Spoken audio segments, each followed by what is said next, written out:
نحمده ونصلي على رسوله الكريم بسم الله الرحمن الرحيم الصلاة والسلام عليك يا سيدي يا رسول الله وسلم عليك يا سيدي يا حبيب الله.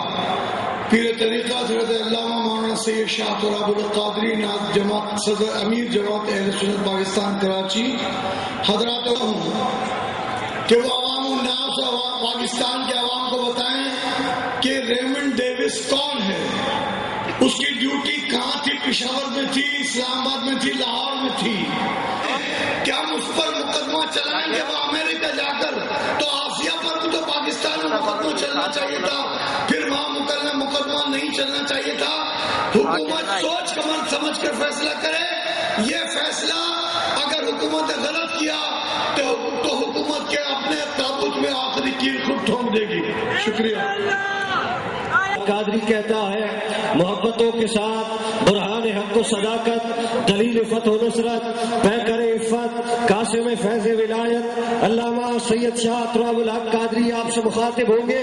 نعرہ تکبیر، نعرہ رسالت، نعرہ رسالت، مرد مومن مرد ہاد،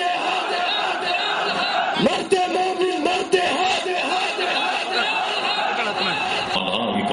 يصلون على النبي يا أيها الذين آمنوا صلوا عليه وسلموا تسليما. اللهم صل على سيدنا ومولانا محمد معدن الجود والكرم وآله وبارك وسلم صلاة وسلاما عليك يا سيدي يا رسول الله. وقت چونکہ بہت مختصر ہے، معزز علماء کرام، قائدین کرام، مشائخ اعظام، وقت بچانے کے لیے میں نے بالاستعار نام نہیں لیے. جن جن حضرات کا خطاب نہ ہو سکا میں معذرت چاہتا ہوں. چند منٹ باقی مغرب کی اذان میں، چونکہ مغرب کی اذان تک اس جلسہ کا تتیمہ ہونا کہ جلوس جماعت اہل سنت پاکستان اور دیگر تنظیمات کے حوالے سے نکلتا ہے. جماعت اہل سنت پاکستان کے اس کا اجرا 1970 سے کیا، اور یوں کہا جا سکتا ہے کہ یہ 41واں جلوس ہے جس میں آپ نے شرکت کی اور جس جلسے میں آپ شریک ہو رہے ہیں. یہ عید میلاد النبی صلی اللہ علیہ وسلم، یقین جانیے اگر یہ عید نہ ہوتی دنیا میں کوئی عید بھی نہیں ہوتی.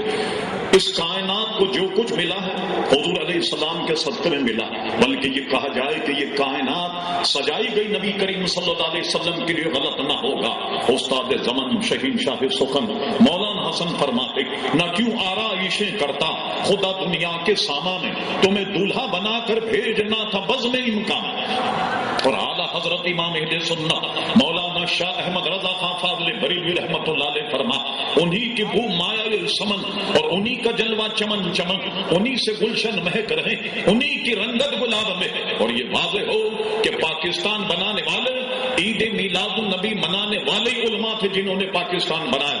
اب آپ غور فرمائیے، اس پاکستان میں ہم نے ایک عہد کیا، ہمارے علماء نے ایک عہد کیا، اور پاکستان اس لیے بنا یہاں نظام مصطفیٰ صلی اللہ علیہ وسلم کی حکمرانی ہو، اور ہم نے 63 سال اس مطالبے کو دہراتے رہے مگر اس سے غداری کی. اب اگر پاکستان کو بچانا تو پاکستان کو بچانے کا واحد ذریعہ اس ملک میں اسلامی نظام کا نفاذ، نظام مصطفیٰ کا نفاذ، اس کے بغیر محترم حضرات یہ ملک نہیں بچے گا. ہمارے حکمرانوں کو عقل کے ناخن لینا چاہیے. حضرت عمر فاروق رضی اللہ تعالیٰ عنہ جو 22 لاکھ مربع میل سے زائد زمین کے خطے پر حکمران، جب وہ یہ فرماتے ہیں نہر فرات کے کنارے ایک کتا بھی اگر پیاسا مر جائے تو عمر سے یہ پوچھا جائے گا کہ عمر تمہاری حکومت میں کتا کیوں بھوکا مرا؟ ہمارے حکمراں جواب دیں کہ آج کس قدر بھوک اور افلاس، لوگ بھوک اور افلاس سے تنگ آ کر خودکشی کر رہے ہیں، موت کے گھاٹ چل رہے ہیں. مجھے بتائیے یہ کیا ہوا؟ اب ایک امید بنی تھی کہ ایک نئی کابینہ بن رہی ہے، لیکن جب نئی کابینہ بنی پتہ لگا کہ وہ بھی اسی طرح نابینا جو پہلے کی کابینہ، انہی لوگوں کو لیا گیا جو کرپشن میں مبتلا، انہی لوگوں کو نمائندگی دی گئی جو بے شمار کرپشن میں مبتلا، جن پر مقدمے supreme court, high court, NAB پہ مقدمے. تو آپ نے وہی کیا. کتنے سادہ ہیں میر ہوئے بیمار جس کے سبب پھر اسی افطار کے لوگوں سے دوا لیتے. انہیں بات میں حکمرانی. جب تک اس ملک میں حکومت اور وزراء اہل نہیں ہوں گے، اور کس طرح اہل ہوں؟ امام جلال الدین سیوطی رحمۃ اللہ علیہ فرماتے حضرت فاروق اعظم رضی اللہ تعالیٰ عنہ ایک شخص کو گورنر متعین کرنا چاہتے، کاتب کو بلایا اور رقع تقرری لکھا جانے لگا کہ لکھو کہ فلاں جگہ کا اسے ہم گورنر بنا رہے ہیں۔ آپ ملاحظہ فرمائیں کہ معیار کیا؟ کسی کو کوئی سرکاری عہدہ دیا، وزارت دی جائے، سفارت دی جائے تو معیار کیا؟ حضرت فاروق اعظم رضی اللہ عنہ ڈکٹیٹ کروانا، املا کروانا۔ ایک بچہ جس کی ناک سنی ہوئی، پھٹے پرانے کپڑے، حضرت فاروق اعظم کی گود میں بیٹھ گیا اور فاروق اعظم رضی اللہ عنہ اس کے سر پر شفقت کا ہاتھ پھیر رہے اور ڈکٹیٹ کروا رہے، املا کروا رہے۔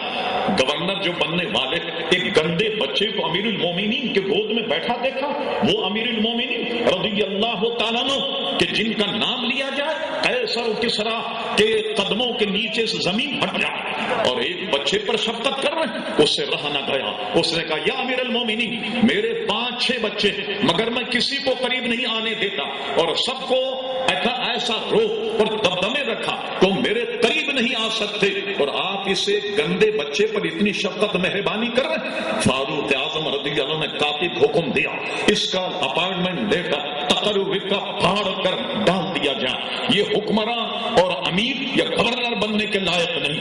گورنر کے تیور صحیح ہو گئے۔ یا امیر المومنین، خادم سے کیا غلطی ہو گئی؟ فرمایا میں نے دیکھا کہ جو آدمی اپنے بال بچوں پر مہربانی نہ کرے وہ عوام پر مہربانی کیسے کر سکتا؟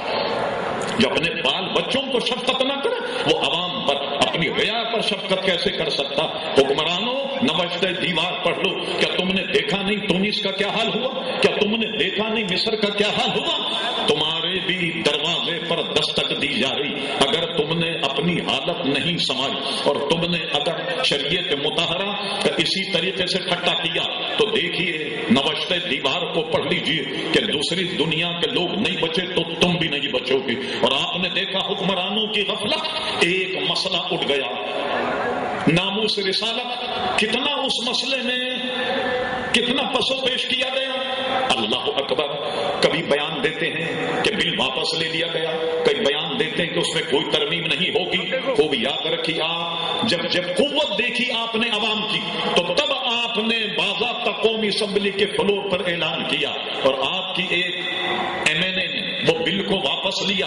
خوب یاد رکھیے کہ ناموس مصطفیٰ صلی اللہ علیہ وسلم پر کوئی آنچ اگر آئی، یہ اہل سنت و جماعت عزیزان محترم، ابھی آپ نے ایک جلوس دیکھا جو بلا مبالغہ پوری کراچی میں کم سے کم اس میں شرکت کرنے والوں کی تعداد 15 لاکھ ہو، جو مختلف 18 ٹاؤن سے نکلتے۔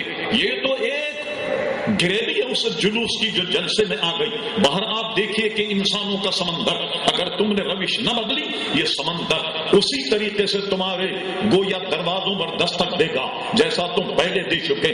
اس لیے اب عقل سلیم کے ناخن لو، دینداری اختیار کرو، اور اس کے ساتھ ہی ساتھ یہ عوام کا کچھ بھلا کر جاؤ جو اللہ تعالیٰ نے تمہیں ایک موقع دیا ہے، خدا کے لیے اسے سمجھنے کی کوشش کرو، اور کبھی بھی ہم 295C میں ترمیم برداشت نہیں کرے۔ یہ دوبارہ ہم کہتے ہیں یہی عوامی ریلا باہر آ جائے گا اور آپ کو بہا کر کے لے جائے۔